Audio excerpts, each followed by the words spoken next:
Hello, नमस्कार दोस्तों, मैं अमरीश कुमार। आज से भारत के संविधान की एक विशेष सीरीज लेकर के आया हूँ, जिसमें वो इम्पोर्टेंट चीज़ों को मैं आपको बताऊँगा, जिससे कि आपको पूरे संविधान को याद रखने में, मैं याद करने की नहीं, याद रखने की बात कर रहा हूँ, याद रखने में बहुत आसानी। इसके 12-22 का जो आंकड़ा है, वो 395 है वो। तो इसको आप जितना रटेंगे, उतने आप कन्फ्यूज़ रहेंगे, क्योंकि ये कोई निर्माण नहीं था। ये एक्चुअली अंग्रेज़ों का भारत संविधान जो था 1935 है, उसको एज़ इट इज़ 250 के लगभग आर्टिकल्स को हमने ऐसे ही उठाया है। तो ज़ाहिर-सी बात है कि जब हमने ऐसे ही उठाया है, तो वो वैसे ही बने होंगे जैसे उनको होना चाहिए। हम अगर बनाते तो हम यहाँ की वस्तु-स्थिति, यहाँ की परिस्थिति, यहाँ के जन समुदाय की स्थिति को ध्यान में रख के हम उसको खुद तो आप खुद भी महसूस करेंगे कि संविधान के 100 सवा सौ आर्टिकल्स को आप बड़े आसानी से याद कर लेते हैं। लेकिन जो कॉपी पेस्ट वाला मामला है, वहाँ पर दिक्कत आती है और वो दिक्कत इसलिए आती है क्योंकि वो बनाया ही इस सोच के साथ गया था कि वो ईज़िली याद ना हो।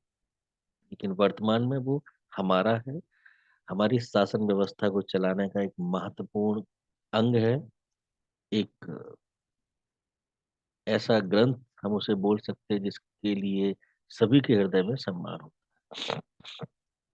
तो यहाँ मैं शुरुआत करूँगा उस पहले पेज से जो हर संविधान की पुस्तक पर मतलब संविधान की हर पुस्तक पर सबसे पहले होता है और वो होता है प्रस्तावना। प्रस्तावना भी बोलते हैं इसको, बहुत से लोग इसको उद्देशिका भी बोलते हैं और इससे संबंधित बहुत सारी बातें भी हैं। तो यहाँ से हम इसको शुरू करते हैं। धैर्य के साथ चीज़ों को पकड़ना क्योंकि आपको रटना नहीं है, आपको ये समझना है कि अच्छा पर्पज़ मैं आपको बता देता हूँ, इसका पर्पज़ सिंपली इतना ही है कि देश का कोई भी एग्ज़ाम हो जिसमें संविधान से रिलेटेड कोई भी सवाल आए, आप बता और मैं आपको ये बता दूँ कि आज हमारी प्रतियोगिता का स्तर उस स्तर पर पहुँच चुका है जहाँ कोई आपसे ये नहीं पूछेगा कि संविधान को बनने में कितने दिन लगा, संविधान सभा की बैठक में कितने सदस्य थे, इसमें कितने आर्टिकल हैं, इसमें मतलब डायरेक्ट तो सवाल आपसे पूछने ही नहीं। किसी एक में पूछ ले तो वो बहुत रेयर केस है।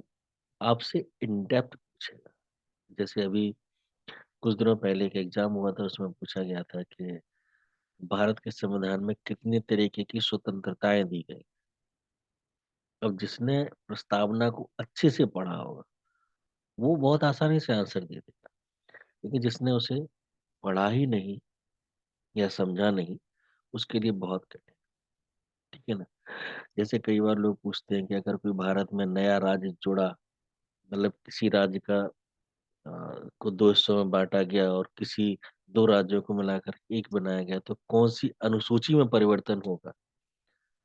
तो अब सवाल ये है कि किस अनुसूची में परिवर्तित होगा? हमने तो अनुसूचियाँ पढ़ी ही नहीं। तो पढ़ने में, रटने में जितना आप टाइम लगाएँगे, उससे अच्छा है उस चीज़ को आप समझिए। जितना आप अच्छे से डीप में समझेंगे, आपके लिए बहुत आसान है। समझी हुई चीज़ हम नहीं भूलते। जैसे हमने बचपन में का, गा, घा पढ़ा, एबीसीडी पढ़ी, आज तक हमको याद है क्योंकि हमने वो रटे नहीं थे, वो हमको समझाए गए। इसके बाद से हम रट रहे हैं, तो भटक रहे हैं। चलिए मैं बात करता हूँ सबसे पहले प्रस्तावना की और मैं बहुत ही आराम से पढ़ाऊँगा आपको, जल्दबाज़ी नहीं है, क्योंकि जीवन जो है स्लोली चलना चाहिए। चलिए संविधान की प्रस्तावना की बात करें। तो मेरे हिसाब से प्रस्तावना आप सभी ने पढ़ा होगा। मैंने यहाँ पर कुछ कलर कोड दिए हुए हैं, वो जानबूझ के दिए जिससे कि आप समझ सकें। संविधान की प्रस्तावना या उद्देशिका कहता है हम भारत के लोग, we the people of India. हम भारत के लोग, ये एक सेगमेंट हो गया। क्या बनाना चाहते हैं और किसे बनाना चाहते हैं? क्योंकि हम तो उस समय संविधान बना रहे थे। देखिए संविधान क्यों बना रहे थे? क्योंकि हमें भारत को बनाना है। क्या बनाना है? संपूर्ण प्रभुत्व संपन्न।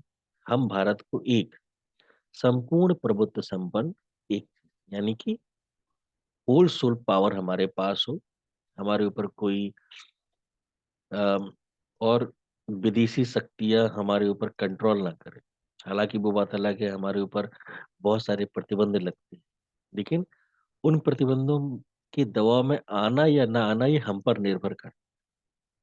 ठीक है ना, बाहर वाला तो आपके ऊपर चिल्लाएगा, लेकिन उस चिल्लाने से आपको डरना है या पलट के मारना है, ये आपके ऊपर निर्भर है। और ये निर्भर करने की जो सोच है, यही है आपका प्रभुत्व संपन्न है। आप निर्णय लेने में सक्षम है। ठीक है। समाजवादी, समाजवादी मतलब समाज के हर व्यक्ति को समान अधिकार। ये अधिकार सिर्फ हमने वोट तक ही सीमित रखा, इसके अलावा ये कहीं वास्तव में नहीं, आप प्रैक्टिकल देख सकते हैं। और ये अधिकार हर क्षेत्र में मिले, इसीलिए देश में बड़ी बड़ी सेवाओं का आयोजन किया जाता है कि युवा निकल के आए और उन चीजों को हर क्षेत्र में फैलाए, लेकिन ये प्रैक्टिकली वास्तव में संभव नहीं। तो समाजवादी जो हमारा वोटिंग तक है, वोट में हर व्यक्ति, चाहे वो अमीर हो, गरीब हो, अधिकारी हो, कर्मचारी हो, राजनेता हो, उसका एक वोट, एक व्यक्ति। पंथ निरपेक्ष, कई बार लोग बोलते हैं कि पंथ निरपेक्ष और धर्मनिरपेक्ष एक ही है, लेकिन धर्मनिरपेक्ष और पंथ निरपेक्ष दो अलग अलग। जैसे बहुत सारे जो वर्तमान में कुछ आश्रम है, उनके अपने पंथ है, जैसे दादू दयाल पंथ, कबीर पंथी, ये सब। तो सरकार को इन पंथों से न तो द्वेष होना चाहिए और न इनसे लगाव होना चाहिए। मतलब द्वेष से मतलब ये है कि हम इनकी जो सोसाइटी है, जो कल्चर है, उसमें इंटरफियर करें, और ना हम इनके होने से इन पे कोई टैक्स लगा दे कि तुम ये पंथ चला रहे हो, तुम्हारे ऊपर ये टैक्स लगा दो। तो इससे सरकार बिल्कुल निरपेक्ष हो। मतलब हम भारत को ऐसा बनाएंगे कि जिसको इन पंथों से न लगाव हो न दुराव हो। मतलब जो इनका न शोषण करे न पोषण करे, आप चलिए अपने हिसाब से, बस समाज में कोई प्रॉब्लम नहीं होनी चाहिए, क्योंकि समाजवादी भी होना चाहिए और लोकतंत्र, लोकतंत्रात्मक गणराज्य। लोकतंत्रात्मक मतलब जहाँ वोटिंग राइट्स होते हैं। गणराज्य बनाने की पहली चीज तो ये है कि हम भारत के लोग इकट्ठे हुए हैं, इसलिए भारत को एक संपूर्ण प्रभुत्व संपन्न पहला, समाजवादी दूसरा, पंथ निरपेक्ष तीसरा, और लोकतांत्रिक गणराज्य बनाने की। तो अगर सवाल ये होता है, कभी आता है कि भारत को किस तरह का बनाने के लिए हम लोग इकट्ठे हुए, तो ये चार चीजें बनाने तथा, अब ये तो हो गया भारत की बात, अब उसके नागरिक आते हैं, क्योंकि एक देश तो नागरिकों से ही चलेगा। तो नागरिक रहे किसी देश में, तो उनके साथ एक न्याय की व्यवस्था होनी चाहिए और साथ में उनको कुछ स्वतंत्रता भी मिलनी चाहिए।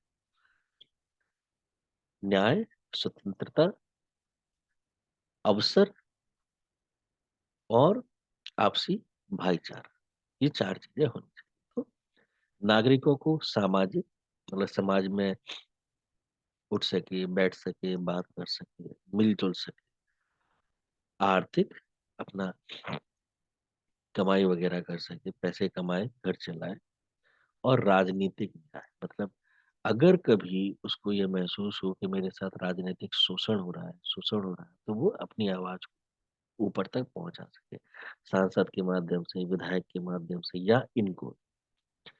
अब ये तो हो गई हमारी न्याय, क्या, सामाजिक, आर्थिक और राजनीतिक। अब उसको कुछ स्वतंत्रता भी चाहिए, क्योंकि न्याय तो हमें तभी मिलेगा ना जब हम स्वतंत्रता पूर्वक कुछ बोल सके। अगर हमें बोलने की ही आजादी नहीं है, तो इनके होने या ना होने का कोई मतलब नहीं है। तो किसकी स्वतंत्रता हमें चाहिए? विचार, हम अपने विचार कह सकें। विचारों के अलग अलग माध्यम होते हैं, तो हम उसको अभिव्यक्ति यानी अभिव्यक्त कर सकें। विचार तो हो गया कि हमने लिखा, भाई हमने लिख लिया या बोल लिया, लेकिन ये एक कमरे में भी हो सकता है, उसको व्यक्त भी कर सकते। तो विचार हो गया, अभिव्यक्ति हो गया, अभिव्यक्त किया। और जब हम अभिव्यक्त कर रहे हैं, तो हम किसी न किसी विश्वास को लेकर के चल रहे हैं, तो हमें उस विश्वास पर चलने की शक्ति रहे, मतलब स्वतंत्रता रहे कि हम उस पर चल सकते हैं। ये तीन तो एक तरफ हो गए। इसके बाद हर व्यक्ति के अंदर कुछ ना कुछ झुकाव होता है किसी न किसी आस्था को लेकर, चाहे वो किसी अ, धर्म के प्रति हो या किसी विचार के प्रति हो, किसी के प्रति, पंथ के प्रति। तो वो अपने धर्म को फॉलो कर सके और उस धर्म की उपासना कर सके, उसके अनुसार उपासना कर सके।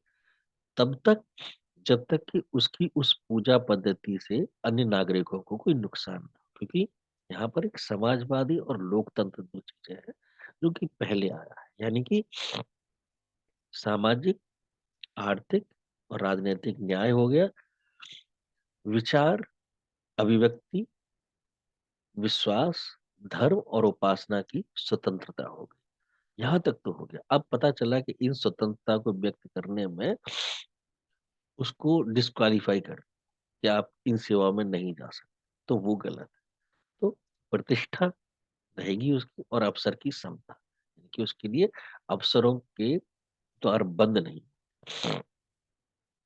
समता प्राप्त करने के लिए ये एक सेगमेंट हो, तथा उन सब में, इन सब में, भारत के नागरिकों में व्यक्ति की गरिमा, यानी कि हम सब, हमारी अपनी एक गरिमा हो, लेकिन वो गरिमा जो है राष्ट्र की एकता और अखंडता सुनिश्चित करने वाली बंधुता बढ़ाने के लिए।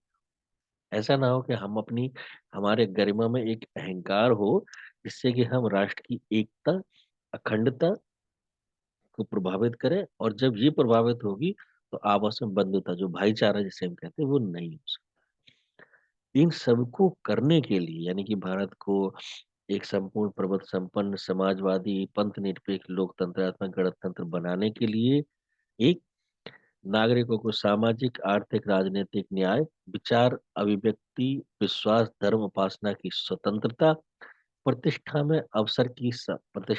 और अवसर की समता प्राप्त करने के लिए, तथा उन सब में व्यक्ति की गरिमा और राष्ट्र की एकता और अखंडता सुनिश्चित करने वाली बंधुता बढ़ाने के लिए दृढ़ संकल्पित होकर के अपनी इस संविधान सभा में आज 26 नवंबर 1949 को एतद द्वारा संविधान को अंगीकृत, अधिनियमित और आत्मार्पित करती है।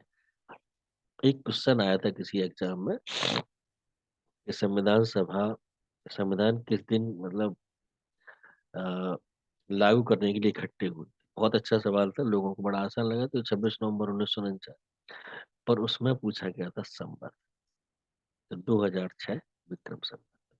तो ये हमारी प्रस्तावना है कि यहाँ हम देश को बना रहे हैं और नागरिकों को कुछ विशिष्ट, अति विशिष्ट अधिकार।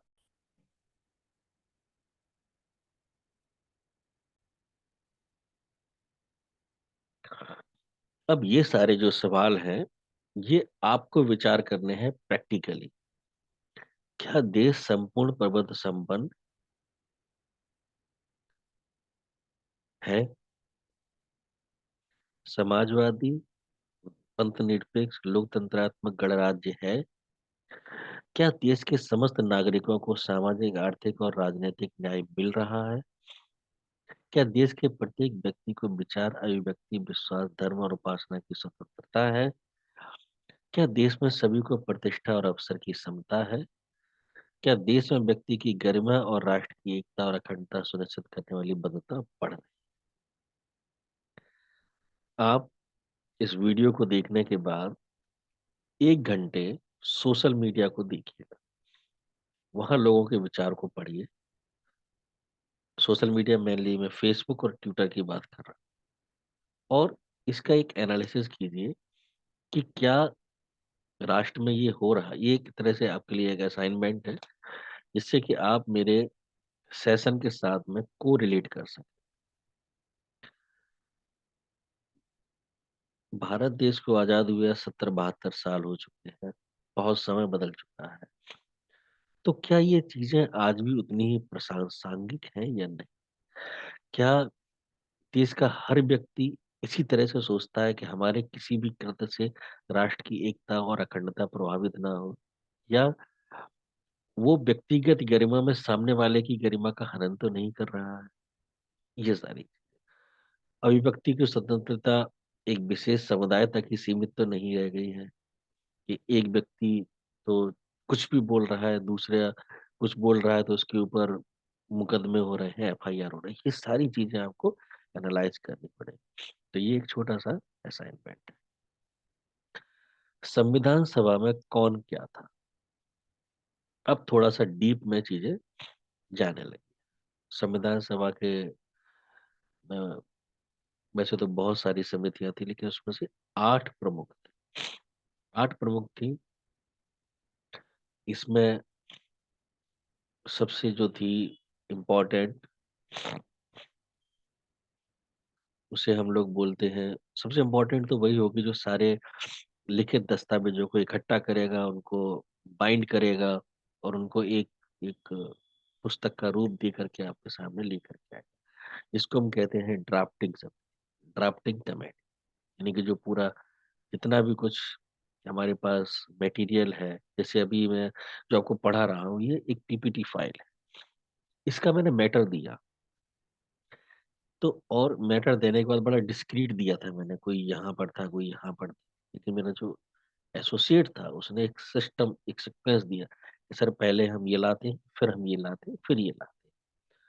तो ये एक सीक्वेंस में लाना बहुत ही महत्वपूर्ण काम, ठीक है? तो इस सीक्वेंस में लाने के लिए 2 लोगों का बहुत ही इम्पोर्टेंट रोल है, जिसमें से हमें अभी तक सिर्फ एक के बारे में ही बताया गया, लेकिन एक और भी थे जो आईसीएस अधिकारी थे उस समय, बीएन राव, जिन्होंने हमारे देश से पहले बर्मा का संविधान बनाया था और देश के तकरीबन 8 या 9 संविधानों का उन्होंने अध्ययन भी किया था।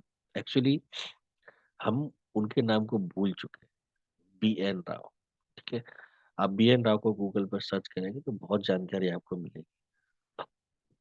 और जो ड्राफ्टिंग कमेटी के जो अध्यक्ष थे, वो बी आर अम्बेडकर थे। अब होता क्या है कि जब हम देश चलाने की बात करते हैं तो विभिन्न तरह की हमको चीजें चाहिए, जैसे बिजली है, पानी है, रेल है, यातायात है, और ये सभी चीजें ऊर्जा से ऊर्जा मिनिस्ट्री आज भी प्रधानमंत्री के पास होता है, और तब भी केंद्रीय घटना समिति और प्रांत, केंद्र का है नेहरू जी के पास था, और प्रांत यानी जो स्टेट लेवल था वो पटेल जी के पास था। मूलभूत अधिकार, अल्पसंख्यक, आदिवासी, उपवर्जित क्षेत्रों की सलाहकार समिति, ये सारे में कुछ टेक्निकलिटी नहीं है, इसको आप सिंपली एक बार देख लीजिएगा और आपको ये याद हो। कोई इम्पोर्टेंट इसमें ऐसा नहीं है कि जिसमें मैं बहुत इन डेप्थ आपको बताऊं। संविधान का घटनाक्रम क्या था, मतलब सबसे पहले जो संविधान सभा की स्थापना हुई वो किस कल्चर में हुई, तो कहते हैं कि वो फ्रेंच प्रथा के अनुसार हुई थी 6 दिसंबर 1946। ये बहुत अच्छा दिन था, 6 दिसंबर 1946। एक फ्रेंच कल्चर था कि कौन कैसे कैसे किस क्रम में बैठेगा। हालांकि वो सेंट्रल हॉल उस समय अंग्रेज बना चुके थे, तो उसमें कुछ नया नहीं था, बट ये एक सीक्वेंस था। 9 दिसंबर को जो आज का सेंट्रल हॉल है, जो उस समय संविधान सभागृह के नाम से जाना जाता था, उसमें पहली बैठक हुई, और जेबी कृपलानी वो पहले व्यक्ति थी जिन्होंने इसको संबोधित किया, और उन्होंने ही इसकी अध्यक्षता के लिए सत्येंद्र सिन्हा को आमंत्रित किया। ये बैठक इसलिए बहुत महत्वपूर्ण थी क्योंकि इसी बैठक में मुस्लिम लीग ने बाइकआउट किया और अपने वो सदस्यों को लेकर के 399 थे उस समय, फिर निकल गए। तो चलिए कोई बात नहीं। ये घटनाक्रम 1-2 दिन चला, बताया गया, समझाया गया, लेकिन नहीं समझे तो कोई बात नहीं। 11 दिसंबर को सर्वसम्मति से संविधान सभा के अध्यक्ष राजेंद्र प्रसाद को चुना गया। सभी को पता होगा, लेकिन यहाँ पर क्वेश्चन में ट्विस्ट आता है जब लोग पूछते हैं संविधान सभा के पहले अध्यक्ष कौन थे। एक सवाल, संविधान सभा के अब जो पहले अध्यक्ष में क्या है कि ये बहुत छोटे लेवल का क्वेश्चन हो। जब इसमें सवाल आता है कि संविधान सभा के पहले स्थायी और अस्थायी अगर जोड़ देते हैं, तो आपको क्लियरिटी होनी चाहिए कि अस्थायी कौन थे और स्थायी कौन। इसके बाद 22 जनवरी 1947 को वस्तुनिष्ठ ठहराव सर्वानुकृति से सुनिश्चित, मतलब जो आपका जो मसौदा है जिसे हम बोलते हैं कि हमें बनाना क्या है। फिर धीरे धीरे उन्होंने अ, झंडे को स्वीकार किया, ये सब चीजों को। ये भी कुछ ज्यादा खास नहीं है, इसको भी आप केवल एक बार देखिएगा, क्योंकि ये क्वेश्चन सीधे सीधे ही आते हैं। इसमें एक आध चीजें जो बहुत इंपॉर्टेंट रहती हैं वो ये रहती हैं कि किसने संविधान को क्या कहा, किसने ड्राफ्टिंग कमेटी को क्या कहा, किसने वो क्या। तो ये क्वेश्चन जो है मैं आगे आपको जैसे जैसे आगे बढ़ूंगा, जैसे संविधान की कुंजी किसी ने प्रस्तावना को कहा, तो किसी ने आर्टिकल 32 को कहा, ये किसने कहा और क्यों कहा, तो वो सारी चीजें आएंगी। मसौदा समिति बनी जिसकी जिसे हम ड्राफ्टिंग कमेटी कहते हैं, और उसमें एक मेंबर नहीं थे, उसमें 8 मेंबर थे। इसमें KL मुंशी थे जिन्होंने पूरा वो लिखने का काम अपने हाथों से किया। मोहम्मद सलाउल्लाह अल्लादी यानी A K अयंगर थे, G S Iyengar, N Madhav Rao और T T कृष्णा। इनके कुछ बयान जो है बड़े खतरनाक आए थे बाद में, खैर बाद में बात करें। 16 जुलाई 1948 को हरेंद्र कुमार मुखर्जी, P T कृष्णमाचारी संविधान सभा के दूसरे उपाध्यक्ष निर्वाचित किए। ये सवाल बहुत महत्वपूर्ण है कि दूसरे कौन से किए गए। 26 जनवरी 1949 को संविधान सभा ने भारतीय संविधान को स्वीकार कर लिया था और इसकी कुछ धाराओं को लागू किया था। कुछ धाराओं को लागू, जैसे राष्ट्रपति को, है ना, आर्टिकल 1 2 5 ये सब इसको लागू कर दिया कि नागरिक क्या है, देश क्या है, ये सब। वो इसलिए क्योंकि इसके बाद हमें अपना संविधान को लागू करना था, लेकिन लागू करने से पहले एक ऐसा व्यक्ति हो जो संविधान को स्वीकार करे, तो कम से कम राष्ट्रपति तो हो, है ना। तो उससे रिलेटेड कुछ 4 5 कुल मिलाकर के 16 18 के आसपास धाराएं लागू हुई, तो वो मैं आपको बता रहा हूँ। और हालांकि वो कभी पूछी नहीं जाएंगी, लेकिन फिर भी जानकारी होनी चाहिए। संविधान सभा की बैठक हुई 24 जनवरी 1950 में, जिसमें संविधान पर सभी ने अपने हस्ताक्षर करके उसको मान्यता दी। और यहाँ पर जो आखिरी में थे डॉक्टर राजेंद्र प्रसाद, जो कि उसके अध्यक्ष थे, उन्होंने भी सिग्नेचर किया और इस तरह से संविधान लागू। अब संविधान सभा का घटना चक्र, मतलब इसको किस तरह से सिस्टमेटिक। सबसे पहले मांग किसने की थी, सबसे आखिरी में किसने की थी। तो संविधान सभा सबसे पहले मांग बाल गंगाधर तिलक ने की थी, कांग्रेस के अधिवेशन, और वो कांग्रेस के बनने के 10 साल के बाद, और 1938 में नेहरू जी। बंटवारे के बाद कुल सदस्य 389 में से 299 रह गए थे, क्योंकि लमसम में 90 जो थे वो चले गए। इसमें राजे रजवाड़े जो थे वो भी आ गए थे। कुछ लोगों को संविधान के बारे में कम जानकारी, तो वो ये कहते हैं, उनको ये ऐसा लगता है कि केवल अनुसूचित जाति से एकमात्र अंबेडकर ही प्रतिनिधित्व कर रहे हैं, लेकिन ऐसा नहीं है। कुछ लोगों का ये भी कहना था कि महिलाएं थी ही नहीं, ये भी कहना था। उसमें कुल 15 महिलाएं थी, अनुसूचित जाति के 26 और अनुसूचित जनजाति के सबसे ज्यादा 33 सदस्य थे। उन सब के नाम आप गूगल पर देख सकते हैं। तो बहुत सारी चीजें ऐसी हैं जो संविधान के इन डेप्थ में जाने पर आपको पता चले। संविधान को बनने में, मतलब बनने में, या ये मान के चलिए कि उसको लिखने में 2 साल 11 महीने 18 दिन लगे, जिनमें 114 दिन बैठा। और जब ये बना था उस समय ये 22 भागों में विभाजित था। 295 अनुच्छेद थे, और अनुसूचियां उस समय 8 थी, बाद में 4 को जोड़ा गया।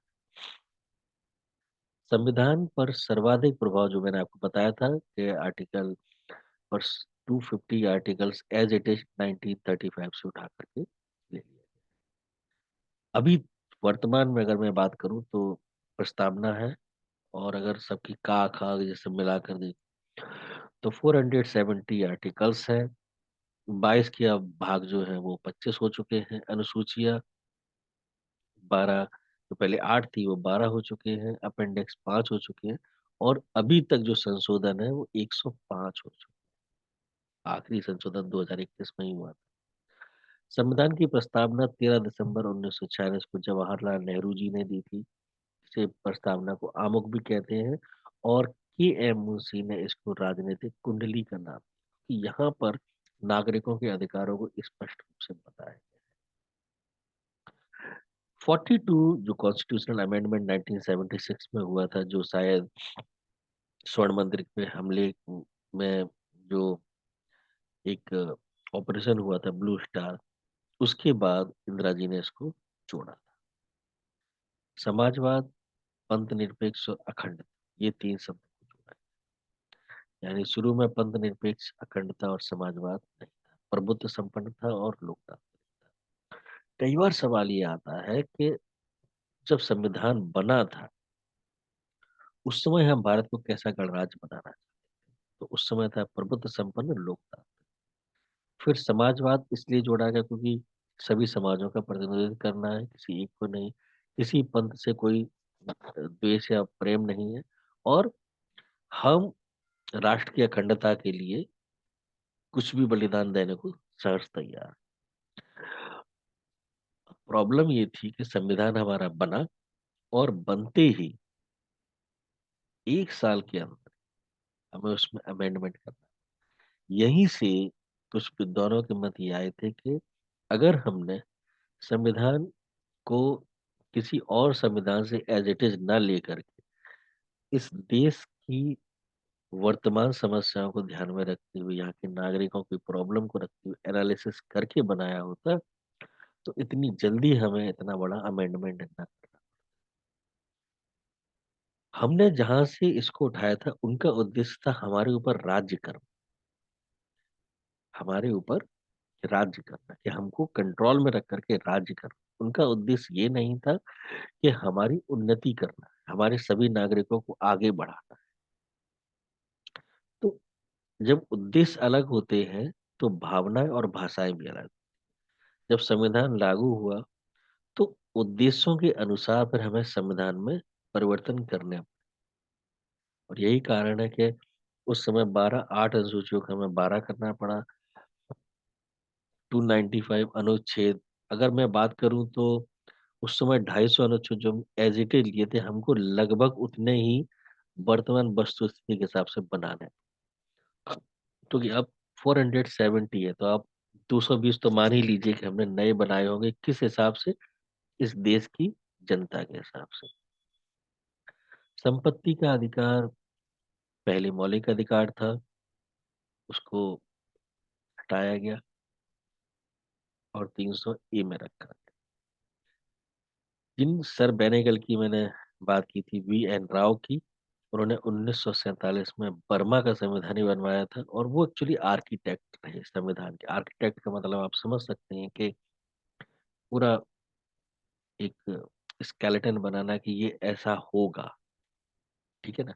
तो ये सारी जानकारी जो है अब एग्जाम्स में पूछी जाने लगी, और ना भी पूछी जाए तो भी देश का नागरिक होने के नाते आपको इस देश के संविधान की जानकारी तो होनी ही चाहिए। आपका बहुत बहुत धन्यवाद मेरे साथ जुड़े रहने के लिए। Have a great day. Thank you.